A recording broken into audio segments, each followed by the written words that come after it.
Bonjour et bienvenue à Horror Podcast Québec. Donc, on termine la franchise de Freddy avec New Nightmare, donc Freddy 7. Et on a décidé de ne pas faire le remake because it's a piece of shit. That's why. Non, mais qui a essayé de me sauver de ça.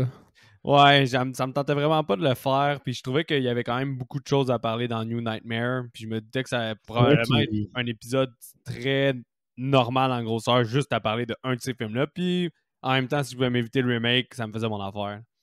Exact.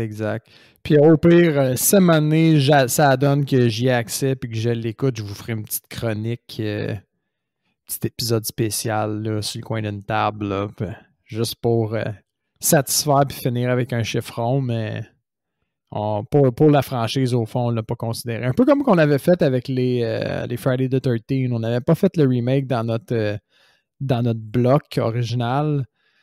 Fait qu'on vous refait le coup. Je t'avais vendu aussi le punch, là, New Nightmare, sorti en 1994. Je te l'avais dit que Wes Craven revenait à la réalisation. Donc, c'est pour ce film-là. Donc, Wes Craven, qui a fait aussi le premier Nightmare on Elm Street, revenait et il a réalisé et écrit le scénario pour ce film-là. Ben, avec le niveau d'intégration qu'il y a, il ne pouvait pas faire autrement, je pense.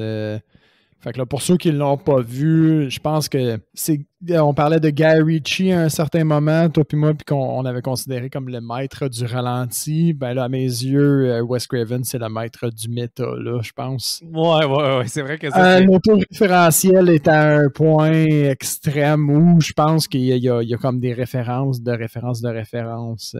Mais je savais que toi, comme exemple, quand on a fait les Friday, le Part 6, c'était un de tes préférés parce qu'il était méta. Même, je pense que c'était ton numéro 1. T'as vraiment aimé... Oui, parce qu'il se prenait pas au sérieux aussi, un peu moins que les autres. Là. Il était pas mal plus à la blague. T'as vraiment beaucoup aimé Scream, t'as vraiment beaucoup aimé Behind the Mask. Fait que je pense que le méta, ça marche avec toi. Fait que quand je t'ai dit, je suis pas mal sûr que tu vas l'aimer, est-ce que la tendance se maintient? Oui, puis au fond, dès le début, j'ai trouvé ça nice. Puis on dirait que plus que ça rentrait dans le méta puis que c'était imbriqué, plus que je tripais. J'ai vraiment eu un petit peu un effet de crescendo pour moi, ce film-là. Parce qu'au début, j'étais comme, nice, il y a des petits clins d'œil, nanana. Un film dans un film, tu sais, avec la scène d'ouverture. J'étais comme, bon, ils se sont gâtés, c'est correct. À un moment donné, il fallait qu'il y aille. Puis là, à un moment donné, encore une fois, c'est autoréférentiel. Puis là, à un moment donné, c'est autoréférentiel, mais le film est dans le film et le film est son propre film. Je sais pas si ça se disait. En tout cas, on a déjà commencé à spoiler au fond. Là. Ouais, tu fais pas mal référence à la scène où est-ce que Wes Craven invite, qui est en fait Heather, qui joue Nancy. Heather, exact. C'est ça, ouais, c'est vraiment cette scène-là que le film prend encore plus une tournure de genre... Exact. en train de décrire le film, mais c'est la réalité quand même. Mais c'est vraiment, je pense que son intention, c'était vraiment de jouer avec le fait que il faisait quand même la réalité, là, parce que il y a des scènes qui ont été supprimées. Tu sais, Hill Have High, c'est lui qui l'a fait, l'original. Puis c'est un acteur vraiment avec des traits très particuliers, là, qui était un de ses acteurs principaux qui jouait un des Hillbilly dans le désert. Là. Okay. Il y a une scène où est-ce qu'elle a été supprimée, mais Wes Craven, il était dans une vanne, puis il essayait de finir le livre, puis il voulait pas s'endormir par peur du démon, là, qui est rendu vraiment une entité. Mm-hmm. Puis là, t'as juste le gars dans Hill Have High qui ouvrait sa porte de minivan. Puis Wes Craven, il savait arracher les paupières. Comme ses paupières étaient coupées pour pas s'endormir, puis il continuait à écrire le film pour essayer de le finir, puis de... comme un genre d'ultimatum, je dois finir ça ou mourir. Ouais, parce que c'est ça. Sinon, si je m'en vais dans mes rêves, je vais peut-être mourir, puis s'il n'y a pas de fin, ben, tout le monde... Ça va être la fin de tout le monde, là, un peu. Fait que c'est vraiment... Puis, tu sais, c'est tellement hot, parce que, bon, je rentre un petit peu dans le film, mais tu sais, t'as Heather, qui est l'actrice... Tout le monde joue leur propre personnage jusqu'à ce qu'ils jouent dans la réalité leur personnage du 1. Ouais. C'est comme la plus belle boucle que tu pouvais pas boucler, là. Tu as inclus les acteurs qui jouent eux-mêmes dans une fiction sur leur fiction. Ouais. J'étais genre... Puis j'ai aimé aussi le fait que tu m'as un peu éduqué, sûrement tu l'as fait volontairement, mais sur la chair alentour de l'os, donc quand on voit Bob Shea. Ouais. J'ai tout de suite compris quand il dit tu vas aller voir Bob, tu sais, puis qu'on le voit, j'ai tout de suite compris un peu le personnage. Puis même quand la on a fille vu Wes Craven. la fille que tu vois arriver puis qui accueille Heather, Ouais. elle, c'est une des executive producers. Là. Fait qu'elle aussi, c'est vraiment elle-même. Fait qu'il y a une couple de C'est personnes ça. qui jouent vraiment eux autres mêmes. Là. Bon, on voit Robert Englund. Je sais pas, lui, à quel point il a... J'imagine qu'il a eu du fun à jouer lui-même au lieu de jouer Freddy cette fois-ci. Parce Ouais, que ben lui. c'est une question dans le film qui est full hot, j'ai trouvé. Genre, tu rêves à Freddy. Tu rêves à moi, Freddy? Elle dit non, pas toi. Ouais. Genre. Ouais, ça c'est J'ai cool, c'est trouvé ça vrai. vraiment cool. C'est subtil, là, c'est rien, mais toi, Mais Freddy, non. Ah, ok, c'est quelque chose de différent. Là. Robert Englund, c'est un acteur de théâtre à la base. Là. Fait que lui, il faisait du Shakespeare. Il a fait.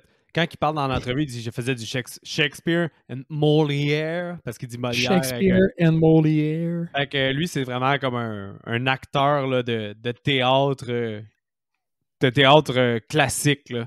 Ça se Fait que voit je un pense peu dans son jeu de Freddy, je pense. Ses Ouais. expressions sont très théâtrales. Là. Ouais, vraiment. Là. Vraiment. Mais non, c'est ça. Honnêtement, c'est très cool. Aussi, qu'est-ce qui est cool, c'est que, tu sais, Bob, que je te parlais, le producteur, Robert, là, son nom, là, mais le producteur, il avait l'air un peu d'un dick, mais justement, il est un peu revenu sur lui-même pour faire New Nightmare. Puis il a été parlé avec Wes Craven, puis il a dit je m'excuse de comment j'ai agi, puis comment j'ai fait. Il n'y a pas personne qui a mieux fait Freddy que toi, fait que j'aimerais ça que tu... Je pense qu'on a du jus pour faire un autre film, puis j'aimerais ça te mettre le projet dans les mains. Fait que c'était comme un peu un mea culpa pour lui, puis c'est pour ça qu'il y a peut-être un peu une ambiance de solidarité sur le film. T'as l'impression que tout le monde est là pour donner une vraie fin à Freddy, étant le flop un peu de Freddy's Dead. Là. Puis ils sont quand même ouverts, tu sais. Il dit ah, je pensais que t'avais tué Freddy. Puis j'ai comme oui, mais les fans, tu sais comment est-ce qu'ils sont, ils en veulent plus. On veut, we want to milk the cow, mais on a Wes. Puis là, ah ouais, je pensais qu'il avait arrêté d'écrire. C'est vraiment hot. T'as pensé quoi, toi, de la performance du petit gars? Ben, il est excellent par moments, puis il est vraiment mauvais par d'autres. Il est inégal, hein? Il joue vraiment bien le creepy enfant, mais c'est à cause qu'il avait déjà de l'expérience de jouer dans Pet Sematary. C'est lui l'enfant creepy de Pet Sematary. Ok, j'ai pas vu. Il l'a vraiment bien dans Pet Sematary. Là. Je te dirais qu'il est meilleur dans Pet Sematary, le kid, pour vrai. Puis il était plus jeune. Là. On parle de comme 5 ans plus jeune. Mais là-dedans, il est pas mauvais. 5 ans plus jeune, coudonc, il a quel âge? Il a non, mais je te dis... il aurait donné comme 7 ans, genre, dans le film. Ouais, mais il y a 3 ou 4 ans là, dans Pet Sematary. Là. Il est vraiment jeune, mais il joue vraiment bien le crazy kid, là, on dirait. Puis il joue encore bien dans ce film-là. Mais honnêtement, c'est à cause... On dirait des fois, il est vraiment off là, dans sa façon d'acter. Là. Mais comme j'étais d'accord avec ton... Je suis d'accord avec ton point qu'il est on and off. Mais à un certain point, à chaque fois qu'il était off, on dirait que ça le rendait plus creepy, je trouvais. T'as pas trouvé ça? Non. Moi, je trouvais que des fois, il miss the mark, puis des fois, il l'avait vraiment bien.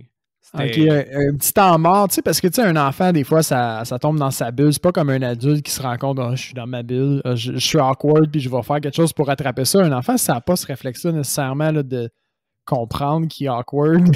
Fait qu'on dirait, moi, il m'a vraiment foutu les jetons au moins une ou deux occasions, le kid, là.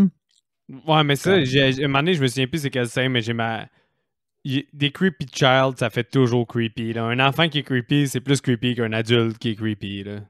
C'est comme tout le temps comme ça. Là. Qu'est-ce qui est cool aussi, c'est que... Oh, vas-y.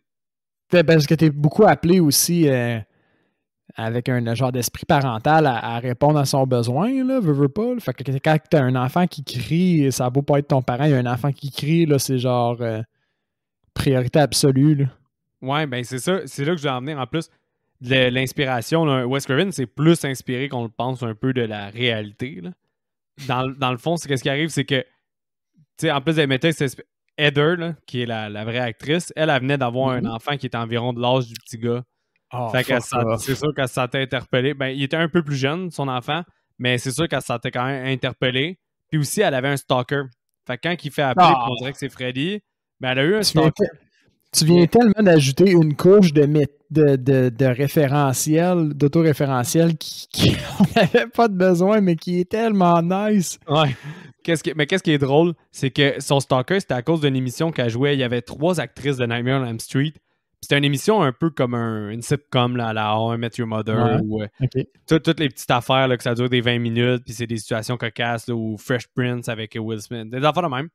Puis c'est à cause de cette série-là qu'elle a eu un stalker. Puis c'était vraiment une comédie ça. Fait que Wes Craven était content parce qu'il se disait le monde a toujours critiqué la violence dans mes films, puis tout mis sous le dos de la violence puis de l'horreur. Puis le stalker, il n'est pas créé par mes Nightmare on Elm Street ou Scream ou peu importe de ce monde. Il est créé par une émission complètement banale, tu sais. Fait qu'il trouvait que c'était comme de bonne guerre, là. Mais... Fait que aussi, quand elle fait référence, elle dit « Ah, je fais autre chose, je fais de la TV à Star », ça devait pas être trop dur à jouer. Au fond, ils ont rien joué, ils ont juste dit quasiment. Son chum, dans la vraie vie, son mari, c'est un gars de Practical Effect. C'est un gars vrai. Non, lui c'est un personnage, par exemple, dans le film. C'est un des seuls, right? C'est un personnage, oui, c'est un des seuls.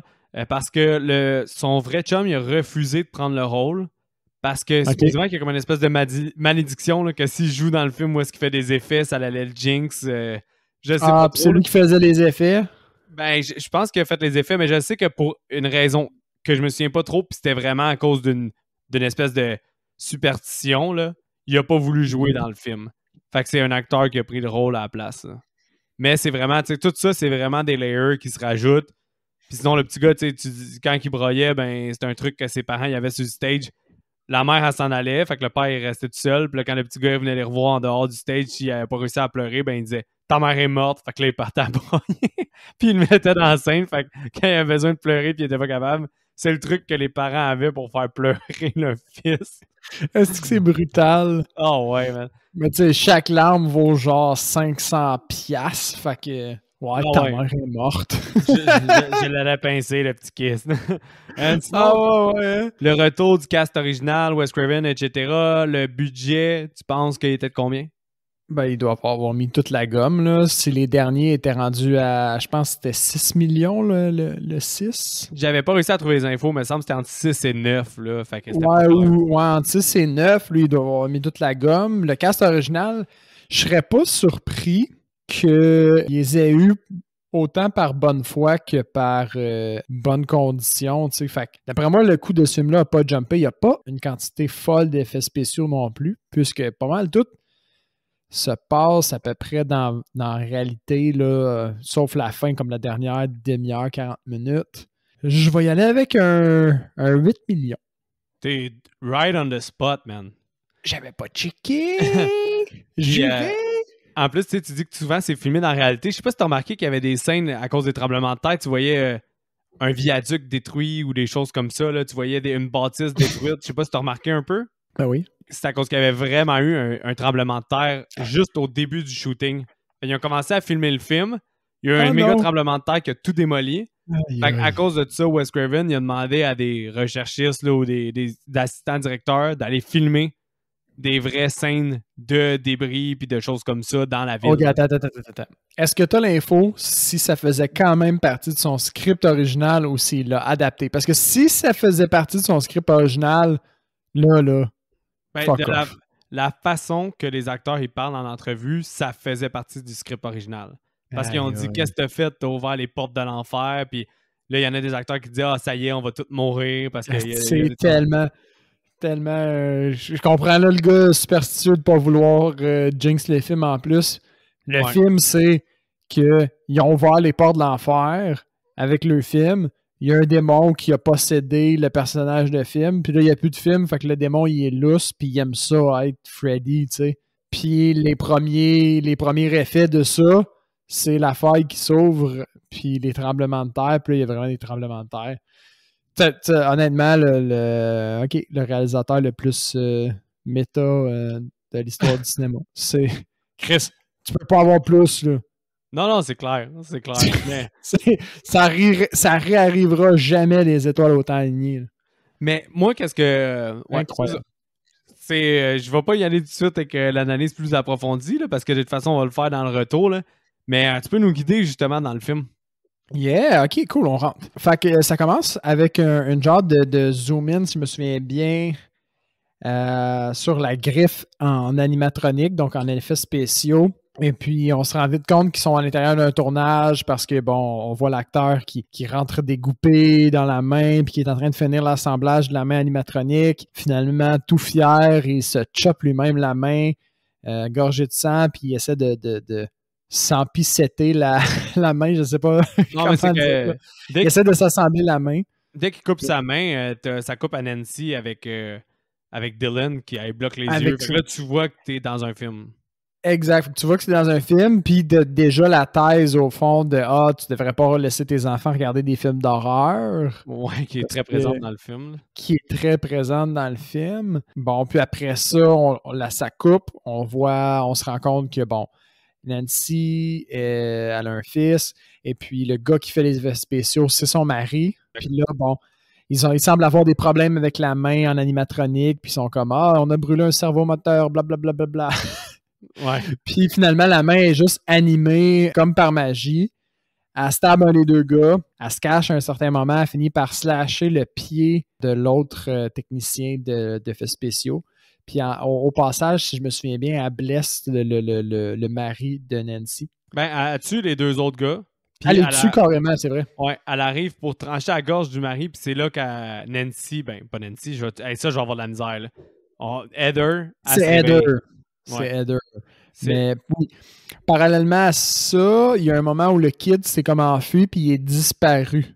Ouais, ça en perspective, c'est comme pour symboliser l'emprise du démon sur l'enfant. Ouais. Non, c'est vraiment ça. C'est vraiment ça. Puis avec tout ça, quand il se réveille, ben Nancy serait. On l'appelle Nancy. Ouais, on s'en fout, là. On peut dire Nancy. On l'appelle Nancy. Elle joue son propre rôle, là. L'actrice elle joue son propre rôle. C'est Nancy, là. Exact. Fait que quand elle se réveille, il y a un tremblement de terre. On ne sait pas si elle se réveille à cause des événements dans son rêve, parce que tous les événements qu'on vient d'écrire, finalement, c'est un rêve.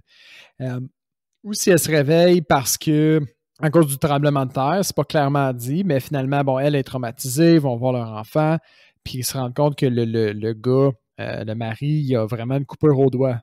Ouais. Premier signe de la présence de l'esprit de Freddy. Surnaturel. Après ça, bon, petite scène de ménage familial. Dylan ne veut pas manger. Il fait la face de Freddy dans son gruau. J'ai trouvé ça bon. Hey man, j'ai même pas remarqué. Au vrai?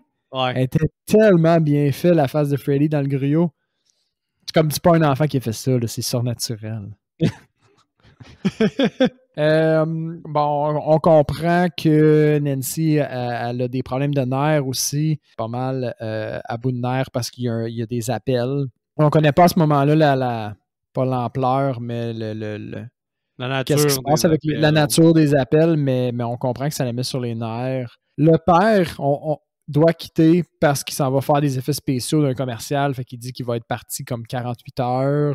Puis tu vois que ça rend Nancy nerveuse un petit peu de rester seule avec les appels, etc., etc. Plus elle a une entrevue, donc elle doit laisser son kid en présence de la gardienne. Puis ça, on voit que ça la met ses nerfs. Elle ses nerfs au fond, Nancy, pas mal dans le début. Ben, pas mal ses nerfs tout le long. Oui. On a introduit un personnage de la gardienne qui vient garder Dylan quand Heather doit aller faire quelque chose. Puis Heather, elle vient se faire chercher par un chauffeur. Un chauffeur de limo.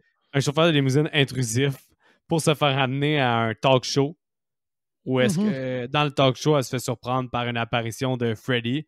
Puis supposément que ça, c'est Wes Craven s'est inspiré d'une rencontre d'un vrai talk show qu'il y avait eu à San Francisco. Puis il dit l'ambiance dans un talk show où est-ce que Robert Englund apparaissait en Freddy, c'était vraiment comme dans le film.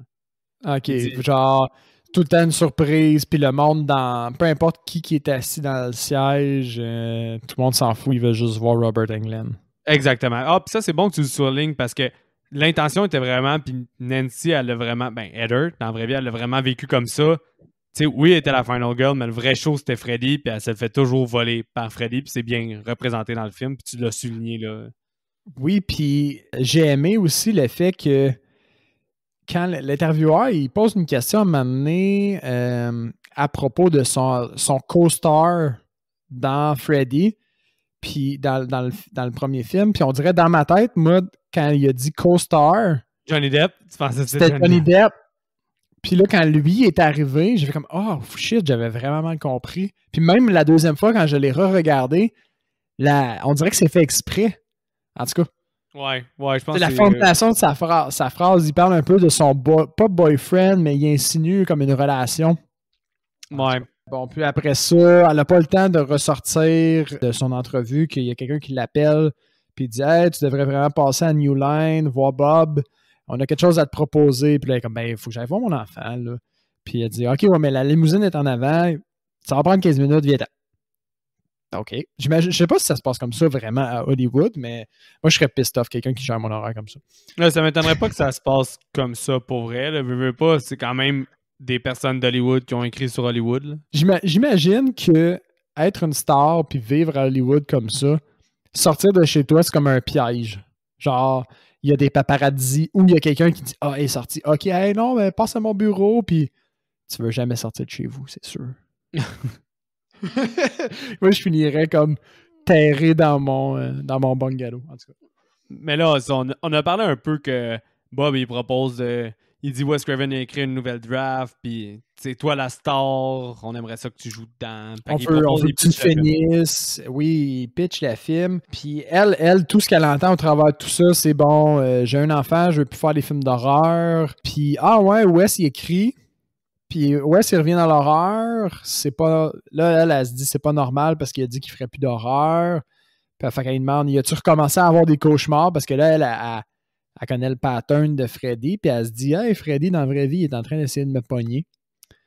Puis là, au fond, ok, je vais reprendre cette phrase-là. Si Wes Craven est en train d'écrire des Freddy, tu me dis qu'il écrivait puis qu'il s'inspirait beaucoup de ses propres cauchemars dans le 1, c'est ça? Ouais. Fait que là, elle allume que s'il écrit des films d'horreur, c'est parce qu'il fait des cauchemars. Puis s'il fait des cauchemars, puis que c'est les mêmes cauchemars que elle, 1 + 1 = 2, là. Freddy, il est vrai. C'est qu'elle, elle a des doutes, puis ça revient dans une autre scène, là. Au pire, je le dis tout de suite, puis on skippera. Mais un peu plus loin dans le film, elle dit qu'elle a beaucoup d'antécédents de santé mentale, puis que quelqu'un de proche d'elle, puis c'est pas nécessairement dit c'est qui, a fini à l'asile psychiatrique, est morte là-bas. Là. Fait qu'elle, elle insinue un peu que ça serait peut-être tout dans sa tête, mais d'après moi, quand elle entend parler de ça de West, elle essaie de trouver comme une solution autre que elle qui est folle là, au final. Ouais. C'est vrai que. Mais à ce moment-là, dans le film, c'est pas encore mentionné, mais tu vois, la trame de santé, de problèmes de santé mentale, on dirait que sur la première écoute, elle n'était pas vraiment venue me chercher tant que ça. Elle était plus en second plan, je trouvais. Puis finalement, en perspective, sur la deuxième écoute, je trouve qu'il est vraiment bien ficelé, puis elle est vraiment importante et bien fait, cette trame sur la santé mentale-là. Ah ouais, moi, je la trouve quand même très subtile. Là. On dirait que, subtil sans être subtil parce qu'ils le disent en pleine face. Ouais, ils sont très, très vocales, mais... C'est juste qu'en fond, il insinue 2 fois que ça pourrait être des problèmes de santé mentale, puis après ça, on dirait qu'il laisse aller le film. C'est pas vraiment, on dirait moi que c'était une idée qui avait commencé à développer, mais qu'ils l'ont pas poussé jusqu'au bout. Mais, sur la première écoute, toute la section plus tard à l'hôpital est basée sur cette hypothèse-là. Oui. Sur la première écoute, on dirait que tu te perds dans tout le bruit des actions de l'hôpital, cette trame-là. Sur la deuxième écoute, un peu plus analytique, tu comprends un peu le raisonnement plus côté des nurses. Ouais, puis les nurses là, sont, ma foi, violentées vraiment beaucoup. Il y en a une en particulier, elle se fait intimider, de se faire piquer, de se faire... Ah, mais cette scène-là, pour elle, puncher. Malheureusement, elle a beaucoup de points positifs, mais elle a beaucoup de points négatifs aussi. Là. Genre, il y a plein des affaires que je comprenais pas. Mais ça pour dire qu'après son entrevue, après avoir rencontré Bob, elle se fait ramener en limo chez elle. Par chance, son fils commence à avoir une crise de sommeil quand elle revient et non pas 2 heures avant. 2 heures avant ou genre 20 minutes après, exactement au moment où elle rentre chez elle. Un petit timing de feu ici. Mais ouais, puis, Dylan... Le kid, c'est quoi qu'il fait? Ah oui, il crie, puis il dit « Never sleep again ». Puis là, ouais, il était avec sa gardienne, dans le fond. Puis elle essaie de le réveiller. Puis après qu'elle dit ça, elle sort le toutou, qui est comme le protecteur de Dylan. Ça, là, ça m'a vraiment fait triper, hein? Ah ouais? By the way. Parce que quand tu y penses, le toutou qui est un tyrannosaure rex pour un enfant, Si j'essaie de te trap dans un monde de rêve, puis que le protecteur dans la tête de l'enfant, c'est un Tyrannosaure Rex, c'est fucking puissant comme protecteur. C'est sûr. Fait que je trouverais ça brillant. C'est simpliste, mais c'est brillant. Quand tu le mets en contexte de rêve puis de l'enfance, au fond, tu sais, Freddy, il est dans la tête de l'enfant à ce moment-là. Que le Tyrannosaure Rex prend toute la place qu'il veut, là. Non, c'est vrai. C'est vrai que c'est bon pareil. Vraiment hot. Non, c'est vrai que c'est hot. Comme, on pourrait le skipper parce que ça a l'air pas important, mais Hailey, Hansel et Gretel, puis c'est à cause dans la thématique de Freddy démon, ça revient beaucoup. Fait que lui, le petit gars, il a l'air de connaître la comptine de. Ben, il lit la suite de l'histoire quand Nancy veut arrêter de lui lire. Ça fait en sorte il connaît la fin par cœur. Mais là, c'est là que moi, je me suis dit, on dirait un peu comme si c'était une possession parce que clairement, Freddy est beaucoup son entre, puis comment que la finale se déroule, c'est vraiment Hansel et Gretel. Là. Du sens où est-ce que Nancy elle pogne les pilules dans le lit, puis c'est le même qu'elle les suit comme si c'était les bonbons. Ça, c'est un autre niveau de méta de mise en abîme, là, mais qui est vraiment en surface comparé au reste. Mais oui, la fin du film, c'est la fin de l'histoire de Hansel et Gretel. Mon hypothèse, puis là, je viens juste d'avoir un flash, fait que peut-être ça fera pas de sens, mais c'est pas grave, je vais la dire quand même pour vous autres. Peut-être, tu sais, quand on va voir Wes, il dit que pour un certain temps, le démon, probablement, il habitait une autre époque puis une autre histoire. Je connais pas assez l'histoire de Hansel et Gretel pour dire si ça correspond, mais peut-être que... Parce qu'il dit, le démon, il demande le démon c'est quoi, puis le démon, c'est le meurtre de l'innocence. Ouais, je pense qu'elle dit ça. Ouais, fait que je sais pas si l'histoire de Hansel et Gretel, c'est comme l'histoire avant Freddy, dans laquelle le démon résidait, entre guillemets. Difficile je lance une hypothèse sur les internets. On dirait que c'est comme trop poussé pour que je pousse ma réflexion jusqu'à là. Mais je sais pas, parce que je connais pas le conte par cœur, mais juste... T'as raison, la vibe, elle est vraiment de possession là, dans la voix du petit gars. C'est peut-être du bad acting, mais c'est peut-être de la possession. On sait pas. Mais à cause de sa crise, elle rejoint son chum, puis son chum, il est comme OK, je crisse mon projet là, puis je m'en retourne à la maison quand même bien. Mais là, t'as le droit à ton premier kill. Et c'est quoi le premier kill de 2 au final? Oui. Oui. T'as raison, c'est pas premier très violent comme film. Non, t'as les 2 faux kills de rêve du début. C'est eux tes sont des kills en la réalité. C'est ça. Parce qu'ils sont massés 4, t'as raison. C'est juste parce que les 2 proviennent à l'intérieur de 10 secondes. Puis ils te sont présentés comme des rêves. C'est juste comme 1 heure plus tard que tu sais que finalement le rêve devient réalité. Fait que tu peux les compter comme des kills au final. Mais théoriquement, tu sais, qu'ils sont présentés à toi comme étant des kills comme les autres... Comme tous les autres Freddy étaient présentés comme un slasher, celui-là est moins présenté comme un slasher. Puis t'as juste 2 kills. Je suis d'accord, c'est cool. Fait que le kill en question, c'est le mari dans la voiture. Bon, il a 4 heures de route à faire, fait qu'il est naturellement épuisé au volant. Puis au moment où il cogne des clous, Freddy passe sa main, au fond, sa griffe au travers du siège. Et puis bon, il touche un peu son sexe.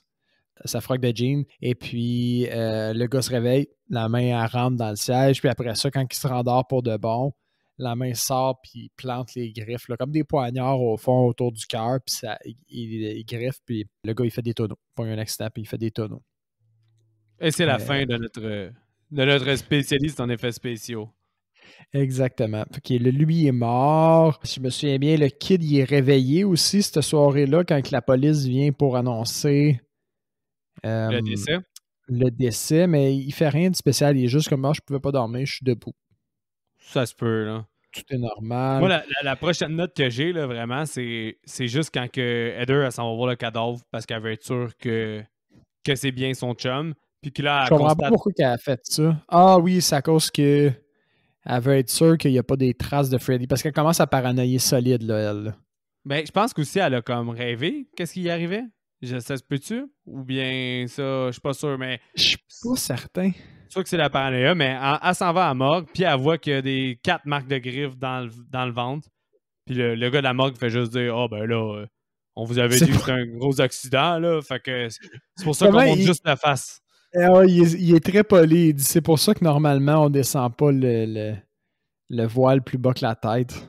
Parce qu'elle fucking puke, là, elle vomit quand elle le voit. Non, c'est ça, là, vraiment. Là. Dégueulasse. Mais c'est là, les troubles mentaux, ils arrivent en ligne de compte parce qu'elle rencontre au parc pour enfants John Saxon, qui était son père au final. Il y a les funérailles avant, par exemple. Ah ouais, c'est vrai que les funérailles, c'est pas pire. Les funérailles sont notables parce que il y a un autre tremblement de terre, puis Nancy, elle tombe, puis elle se cogne la tête, puis elle voit au fond le cercueil tomber au fond du trou.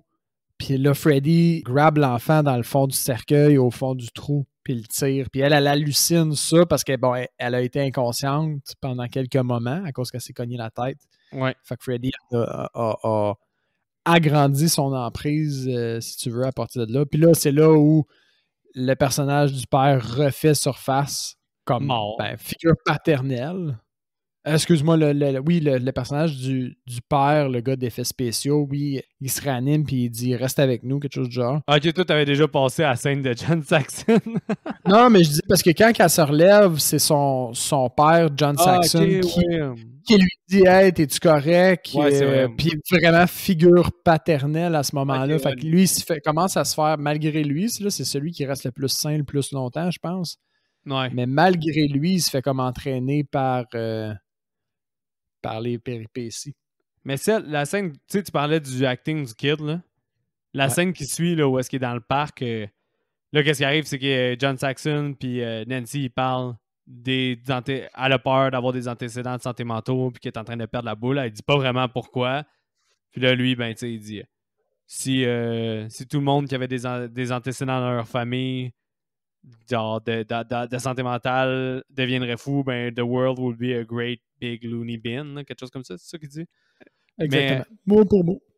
Le jeune, il monte en haut d'un module, puis là, ça fait peur à tout le monde. Mais là, le acting du kid, là, j'ai bien eu de la misère dans cette scène-là. Là. Quand il tombe, puis après ça, il dit God wouldn't want me. Puis là, je sais pas. God wouldn't take me. Cette scène-là, j'étais vraiment off. Là. Je trouvais ça vraiment moyen, puis l'acting était vraiment moyen. C'est une chance. OK. Sur ma première écoute, j'étais d'accord avec toi. Sur la deuxième écoute, on dirait que c'est juste un truc qu'ils ont trouvé pour donner de l'importance là, parce qu'après ça, elle appelle Robert Englund. Ouais. Puis c'est là que Robert Englund, il donne une pièce d'information qui est en relation avec cette scène-là. Qui est? Il lui dit... Parce que... OK. Nancy, elle lui demande si lui est au courant où se trouve Wes Craven dans son écriture. Ouais. Puis Robert Englund, il dit mais tu sais comment est-ce qu'il est Wes, il veut pas trop donner d'informations, mais ce qu'il m'a dit, c'est as far as Dylan tried to reach God is concerned, je suis rendu là. Fait qu'il fait clairement référence à comme la scène d'avant. Ah, ok, je comprends. C'est ça qui met la puce à l'oreille réellement à Nancy que Wes Craven, il en sait plus que ce qu'il en laisse croire. Ouais, je comprends. Des pièces d'information qu'elle n'a pas pour l'aider à résoudre. Non, c'est vrai que de même, la scène est moins à chier, mais au final, c'est pas une bonne scène là, quand même. Là. Mais c'est que je pense que sans faire le truc de Reaching God, il aurait pu refaire un lien avec cette scène-là, parce qu'elle a quand même un moment intime avec John. Ouais, mais tu sais, justement. Il n'y a pas des tonnes, fait qu'il aurait pu juste faire un lien avec ça sans faire tout le Oh God. Je trouvais que c'est ça essayait d'être trop entertainment factor pour qu'est-ce que c'était au final. C'était un peu déplacé. Je suis d'accord. Puis bon, quand elle appelle aussi Robert, elle lui dit j'ai recommencé à faire des Freddy Nightmare, puis là il est comme ah ouais, tu rêves de moi. Puis là il dit non, un Freddy plus dark, plus violent.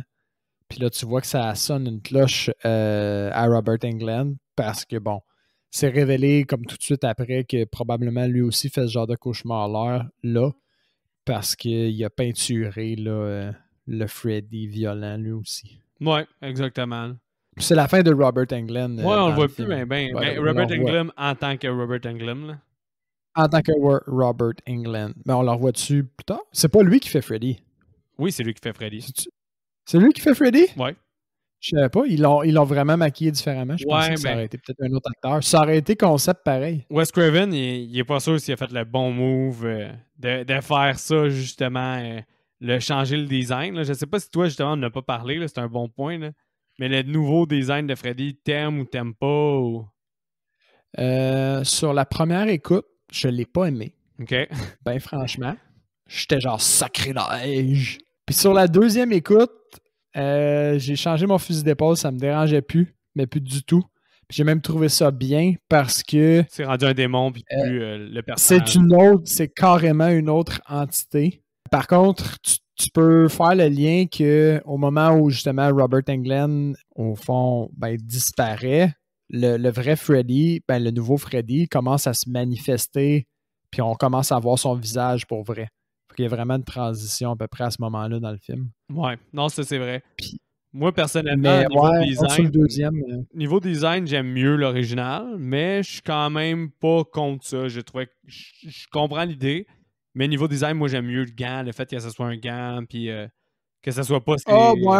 au niveau de sa main, ça, c'est que j'ai l'impression qu'il y a plus de thinking qui a été dans le design de cela, dans le sens où sa main, c'est juste l'élément réel de l'animatronique qui avait été développé. Ouais. Le démon, il a juste intégré ça. Puis au niveau de son visage, il n'est pas brûlé, tu remarqueras? Non, c'est comme des tissus. Lui, il n'est pas brûlé. On dirait qu'il est en train il y a des tissus humains plus comme déchirés. Ouais. Non, c'est vraiment fait exprès. Le processus, ouais. Il disait que c'était plus comme un livre d'anatomie qu'une brûlure là, dans le design. Là. Mais là, on a une couple de rêves là, dans le film là, qui sont... Là, t'as le jeune que... Nancy se réveille parce que son lit se fait déchirer par des griffes. Puis finalement, quand on s'en va voir, Dylan, il a mis des couteaux à steak dans ses mains pour faire comme Freddy. Les griffes fourchettes, moi j'ai noté ça comme ça. Les griffes fourchettes, je pense que c'était des couteaux. Là. C'est des couteaux, mais c'est pas grave, c'est quand même des griffes fourchettes. Puis finalement, c'est un rêve. Fait que là, t'es comme dans un rêve. Mais quand elle se réveille, là, les lettres qu'elle recevait tout le temps du stalker, finalement, il est marqué Answer the phone. Answer the phone. Answer the phone, Nancy. Nancy. Answer the phone. Puis là, quand elle répond, t'as un throwback au premier, là, qui est une des premières références de plusieurs autres références au premier film. Là. Une des belles langues dans la série de Freddy. Ah, mais là, il y en a deux dans celle-là, puis toute une langue. Là. Je pense que le top langue est dans celle-là. Toute une langue. Mais c'est dégueu, qu'est-ce qu'il dit, par exemple. À la fin ou là? Non, au téléphone, parce qu'il dit « I touch him ». Ah, boy. T'as pas compris? Non, moi j'ai juste vu la lampe, j'ai pris mes notes et j'ai dit throwback au premier. Ah ouais, non, juste avant, il dit quelque chose comme Hi Nancy, I touch him. Ouais, puis à ce moment-là, le kid se met à vomir. Plus il fait I touch him, puis la langue. Ah, fait que ça serait comme pédophilie. Ça, c'est dégueulasse, comme une référence au fait qu'il aurait touché l'enfant. Ouais, Freddy est redevenu épeurant. Mais ça peut être aussi. Ça peut être aussi double sens que genre il l'a touché dans le sens où il est dans lui, il est avec lui, là. Mais en tout cas, c'est creepy quand tu l'analyses. Mais ouais, vu qu'il commence à baver puis à faire des convulsions, il l'amène à l'hôpital. Puis là, Dylan, il veut pas prendre des pills pour dormir. Là. Tu vois que lui... Il est brillant quand même, hein, à son âge, de juste berner les infirmières comme ça à pas prendre ses pilules. Non, vraiment, là. Puis tu sais, aussi, tu vois que aussi qu'est-ce que ça t'apprend, c'est qu'il est au courant que ses rêves sont dangereux. Là. C'est vraiment encore plus au clair que lui, il a une conscience de ça aussi. Là.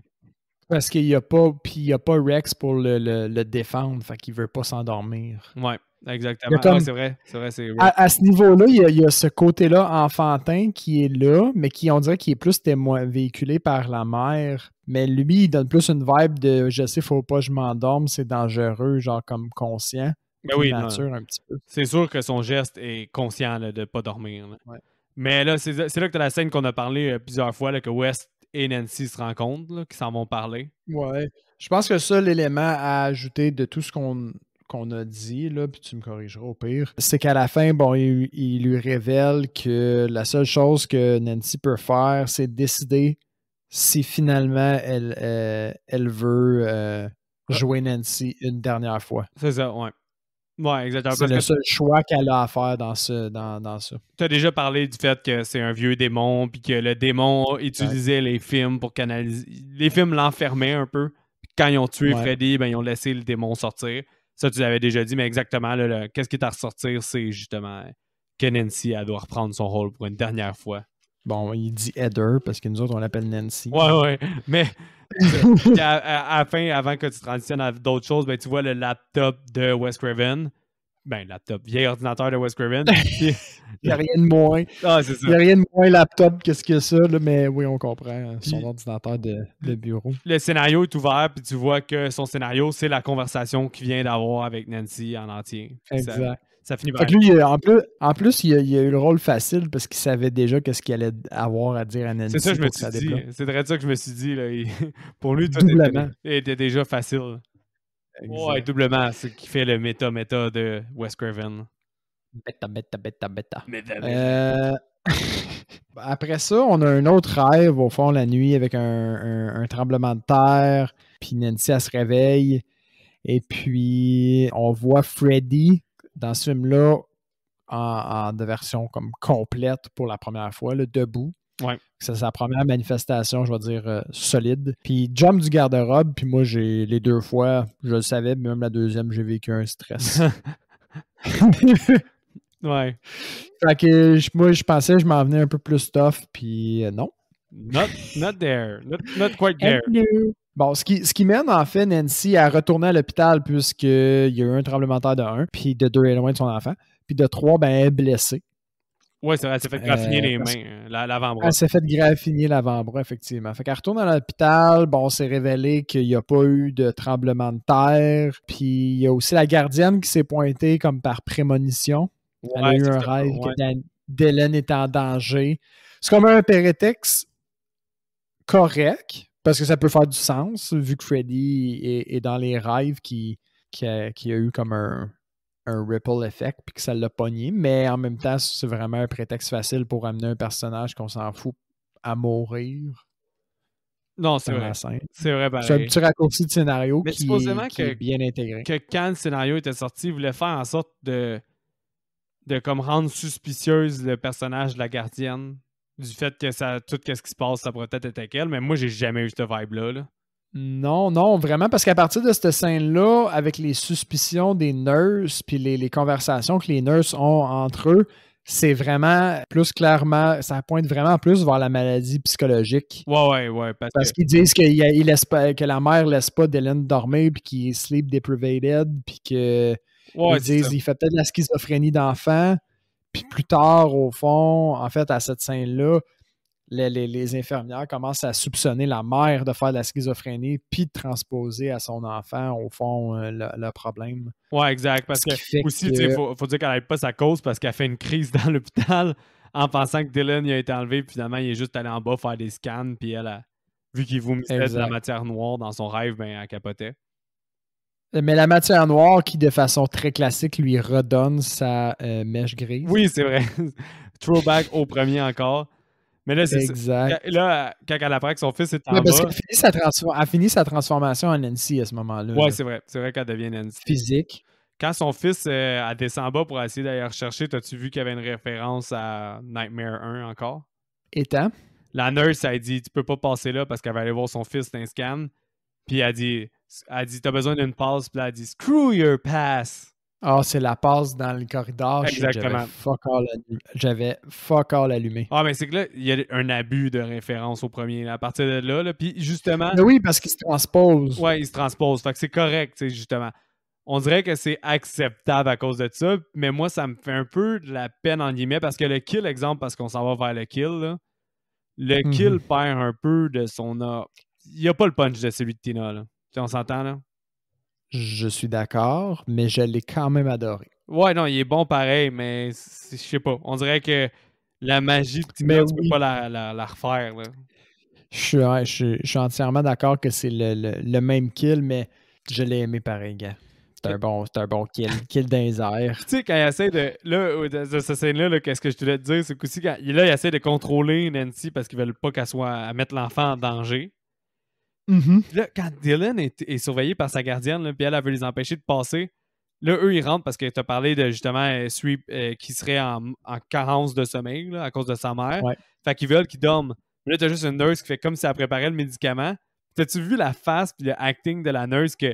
Parce que finalement, c'est un trick là, quand la gardienne est attirée vers la nurse qui fait la seringue. Ben l'autre en a déjà une puis elle dit go! Puis là, elle poke le bras de Dylan. Elle poke solide, ça a dû faire mal. Puis t'as-tu vu sa face? Elle est comme. Yep.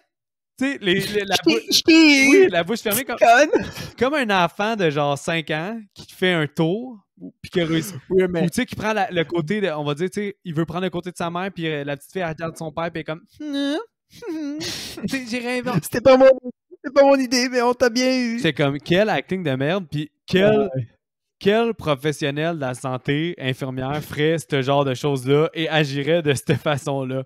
Déjà. Ah non. Déjà, j'ai dit, là, ça, c'est illégal. Solidement. Tu sais, il y a une notion de consentement qui n'a pas été prise là-dedans. Là.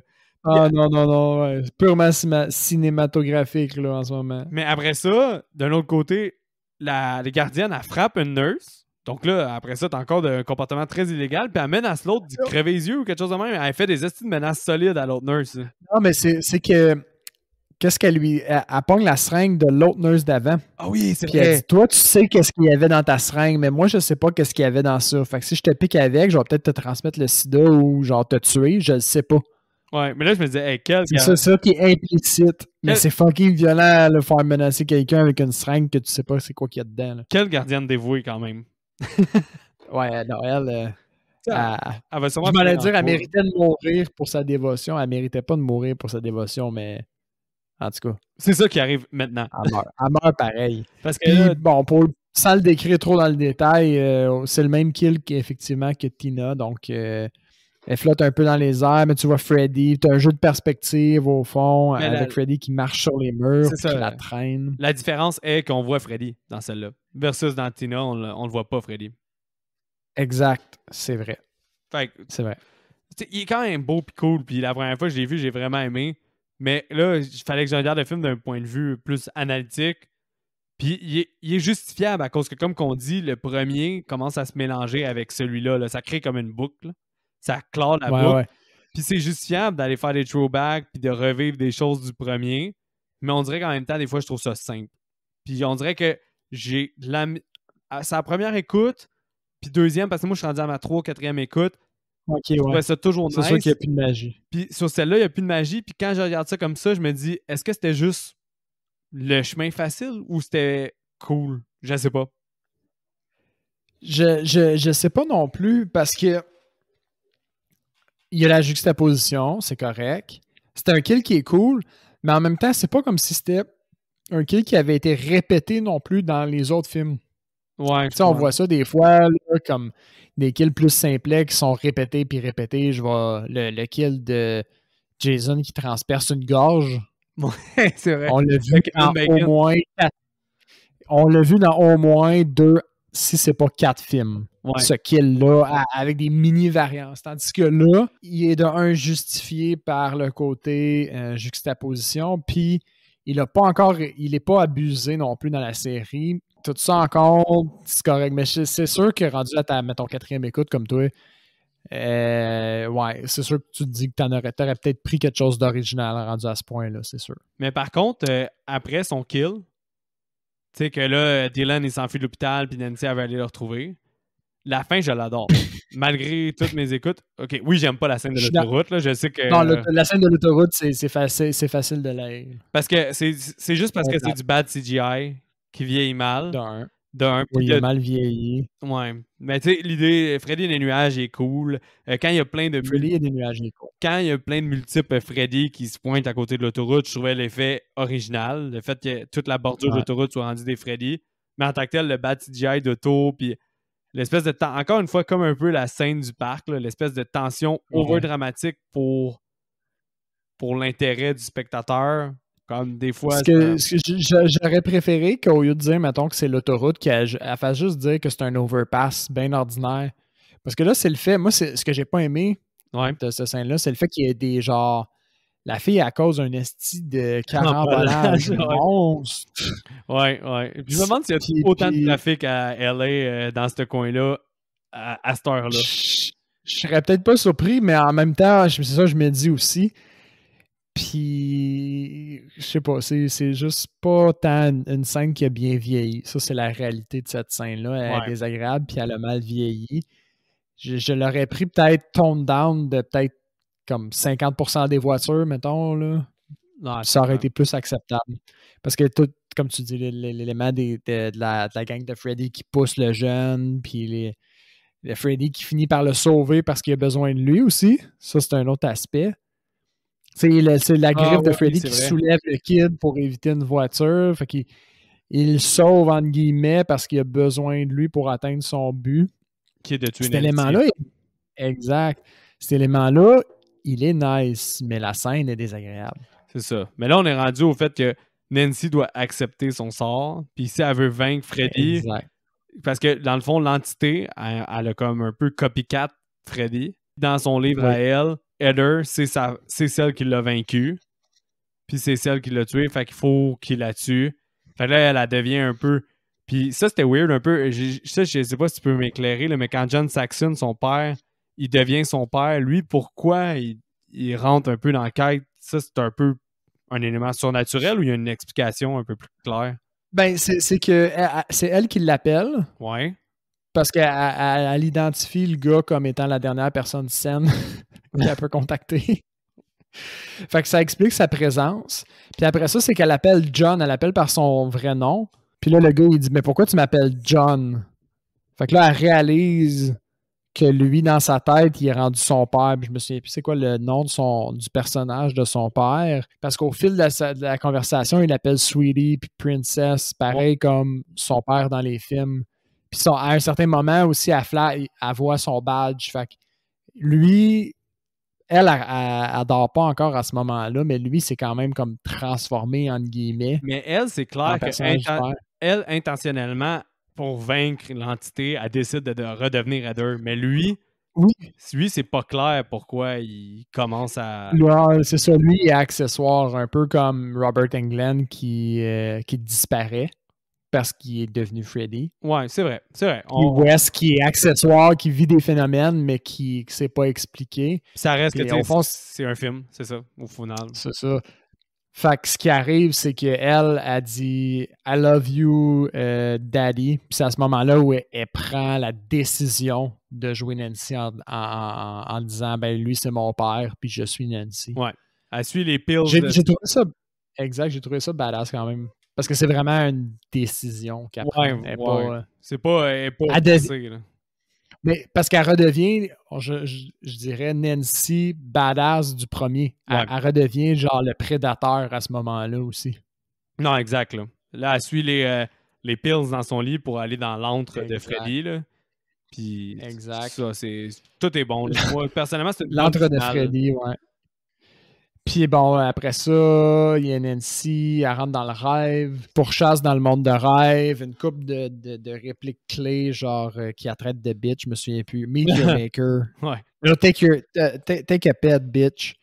En parlant du serpent, le kid qui stab Freddy, le four, c'est comme Hansel et Gretel. Après ça, le shot de la langue, ça c'est hot. Ouais. Au fond, la langue se transforme en serpent puis serre le cou de Nancy. Puis le kid, il stab la langue au sol. Ce qui fait que, bon, Freddy, pour s'en sortir, il déchire sa propre langue. Ça lui fait une langue fourchue, donc il devient comme le serpent. C'est vraiment hot parce qu'après ça, quand il panique parce que le four va devenir chaud, sa langue est encore coupée, puis il la fait sortir vraiment plus gros que nature. Je trouvais ça vraiment cool. Là. Oui, puis il finit par, en fait, en brûlant, il se transforme en démon. Il sort de son personnage de Freddy parce qu'à ce moment-là, il est vaincu. Ouais. Mais sinon, qu'est-ce qui était hot aussi avant, 2 secondes, là, c'est quand il allonge ses bras fucking loin pour aller chercher Dylan dans le four, puis il ouvre sa bouche comme gigantesque parce que... Oui, c'est vrai. J'avais pas remarqué ce détail-là sur la première écoute. J'ai dû prendre une note ou quelque chose, puis je me suis relevé la tête. Non, sa bouche. Ah, okay. Le bras, je l'avais vu, mais sa bouche, je l'avais pas remarqué sur la première écoute. J'ai dû prendre une note ou quelque chose. Puis à la deuxième écoute, je l'ai vu, puis j'ai fait comme « Oh shit, c'est bien hot! » Mais quand j'étais jeune, puis que je checkais les covers en arrière des VHS, c'était la face avec la grosse bouche qui essayait d'avaler l'enfant, le derrière. T'es sérieux? C'était terrorisant pour moi. Là. Étant kid, là, cette image-là, voir un autre kid de mon âge faire bouffer par ce monstre-là, c'était vraiment épeurant. Là. Mais ouais, finalement, comme tu dis, quand il brûle, l'entité, le vrai démon, fait surface parce qu'il a abandonné comme l'enveloppe de Freddy, puis il se fait burn. Puis c'est ça qui pas mal qui clôt celui-là, man. Ouais, c'est ça. Fait que Nancy, elle sort du lit, elle voit le script, elle lit le script, puis elle voit la fin avec la note de Wes Craven. Je suis vraiment content que tu aies décidé de jouer Nancy pour une dernière fois. Comme vraiment juxtaposition de merci d'avoir joué Nancy dans le film, merci d'avoir joué Nancy dans le film. Ouais. Dans le film. It's an inception of meta.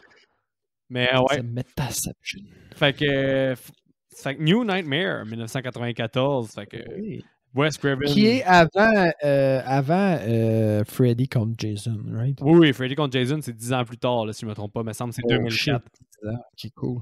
Ouais, on n'a pas d'autres Freddy avant Freddy contre Jason, là, qui est 10 ans plus tard. Là. On avait eu un throwback juste avant. Comme quoi Freddy puis contre Jason se préparaient dans, si tu te souviens, dans le Final Chapter. C'est le 6 ou le 7, il me semble, Final Chapter. Non, Final Chapter, c'est le 10. Non, le 9, parce que Jason X, c'est le 10. Final Chapter, c'est le 9. Ah, oui, ouais, quand le gant de...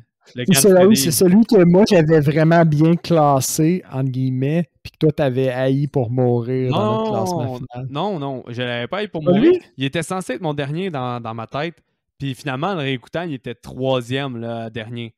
Mais il était vrai. Avec un autre. Hey, j'ai même pas. Le retour sur celui-là, il va être quelque chose, parce que même dans les 10 derniers films, à un moment donné, dans les Jason, on les mélangeait. Ceux-là, je les trouve plus mélangeants, même que les Jason. En tout cas, on va s'en reparler.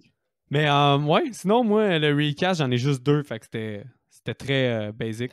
J'en ai 2 aussi, c'est basic, parce que, bon, je sais pas si t'as fait la même chose que moi. Moi, j'ai recasté les 2 seuls personnages qui jouent pas eux-mêmes. Là. C'était qui déjà? C'était son chum?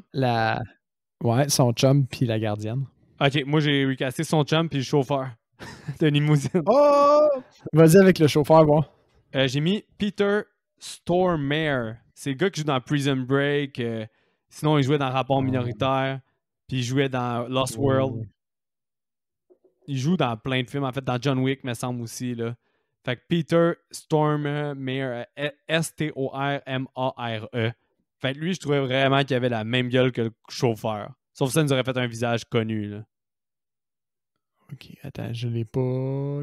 Peter, dans... Stormare, S-T-O-R-M-A-R-E. Oh, lui! Ok, oui. Ouais, oui. Il avait la même gueule, le Il a une chauffeur. sale gueule, oui, c'est vrai. Il a vraiment une sale gueule, cet acteur-là. J'imagine que quand il s'arrange, il a l'air pas pire, mais ouais. Sinon, le chum de Heather, t'as mis qui, toi, pour le fun? Moi, j'ai Andrew Lincoln, qui est le personnage principal dans The Walking Dead. Ah, ok. Étant le barbu, le père barbu. Puis la justification, c'est que je trouvais qu'il faisait un peu... dans Walking Dead, il le fait un petit peu moins, mais il y a des photos où il est mieux arrangé un petit peu, puis il fait quand même... il pourrait passer pour le technicien hyper FX en contrôle, tu sais, good looking, handsome guy. Man, je pense. J'aime mieux le mien, parce que si je sors ça de la boule à vide, là, tu vas être comme « Ah, cet acteur-là, mais qu'on voit plus. » C'est Jay, J-A-Y, M-O-H-R, Moore. Il joue dans Go pis tout, puis j'aurais pris lui au début 2000. Jay Moore. Oh, shit! Je trouvais qu'il fitait, man. Puis qu'il aurait fait le gars FX au bout. Non, j'aimais ce choix-là. Ça, c'est le genre de gars que tu montres sa face à n'importe qui. Tout le monde te dit comme « Ah, lui! » Mais demande-moi pas son nom puis dans quel film je l'ai vu. Avoue, hein? Moi, je savais que j'avais vu dans Go, mais à part de ça, je regardais sa filmographie, puis il y a plein d'autres films que je sais qu'il a joué dedans, mais c'était juste Go qui me revenait en tête. Là. Attends, je vais checker c'est quoi sa filmographie. C'est-tu lui qui faisait Mr. Incredible? C'est-tu basé sur sa face? Ah non, je pense pas. Mais sinon, toi, c'est la gardienne de Mickey. La gardienne, j'ai Vanessa Kirby. qu'on ça a me vu dit quoi, ça? récemment dans Piece of a Woman. Ah, ok, Et ouais. aussi la sœur d'Elizabeth dans The Crown. Ouais. Très bonne actrice. Je trouvais qu'il y avait le même genre de face, même genre de vibe. Ouais, ça Bon fait. acting. Ça fait au Ça y bout. allait, je trouvais. Ouais, vraiment, c'est super. C'est super, mec.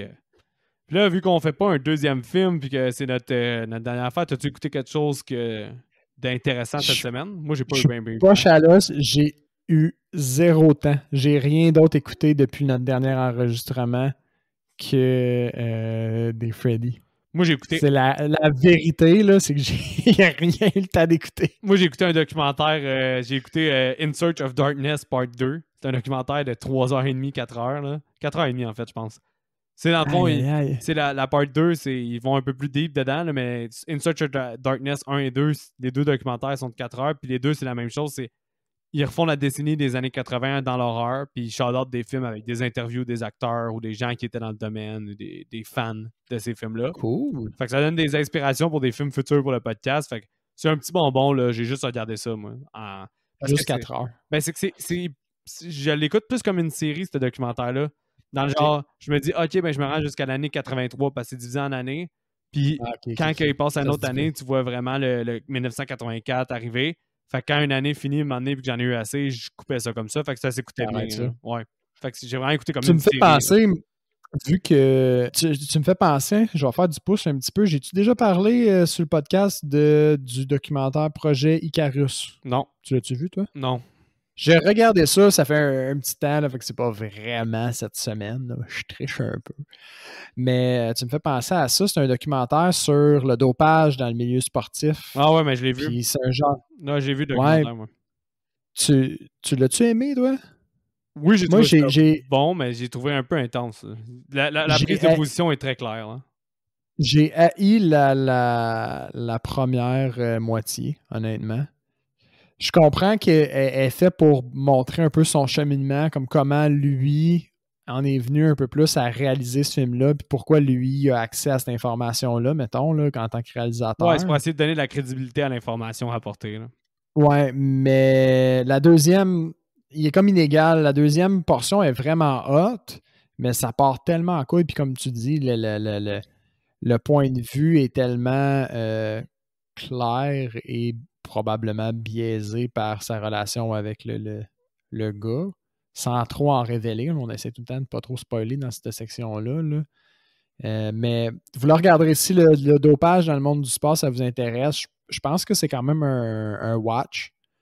Mais personnellement, je suis un peu piqué sur mes documentaires à base, mais je suis mitigé. Je ne sais pas encore si j'ai absolument aimé ou si je l'ai haï. Mais honnêtement, c'est un quand même vieux documentaire, là, entre guillemets. Là. Ça fait au moins 3 ou 4 ans, il me semble. Puis, ça parle de Sochi, fait que c'est déjà... C'est pas le documentaire le plus marquant ever. Là. Je te dirais que d'après moi, il va pas nécessairement bien mûrir dans ton esprit. Mais ouais, c'est ça. C'est juste qu'il m'avait été vanté par quelques personnes autour de moi, puis des annonces sur Netflix un petit peu plus sensationnalisme. Là, fait que j'avais accroché, mais je me suis fait avoir par le marketing. Fait que... Poisson! C'est ça qui conclut les films en tant que tels. Par contre, on vous revient avec notre appréciation de la série comme qu'on a fait pour Friday the 13. Donc, c'est comme encore, là, je suis pas encore prêt à faire j'espère que vous avez aimé ça et tout, mais j'espère que vous avez aimé les épisodes pareil. J'espère que vous avez aimé ça quand même, puis on se revoit bientôt pour le wrap-up. T'as-tu d'autres choses à dire, Seb, le mot de la fin? Comme d'habitude, un petit like sur Facebook, un partage, ça fait beaucoup de bien pour nous aider à se faire connaître si vous aimez ce qu'on fait. Et puis, envoyez-nous vos commentaires puis vos suggestions. On répond à tout le monde. On est toujours content d'avoir une discussion sur le monde de l'horreur avec vous sur les réseaux sociaux. Oui, donc attention à vous et bonne semaine.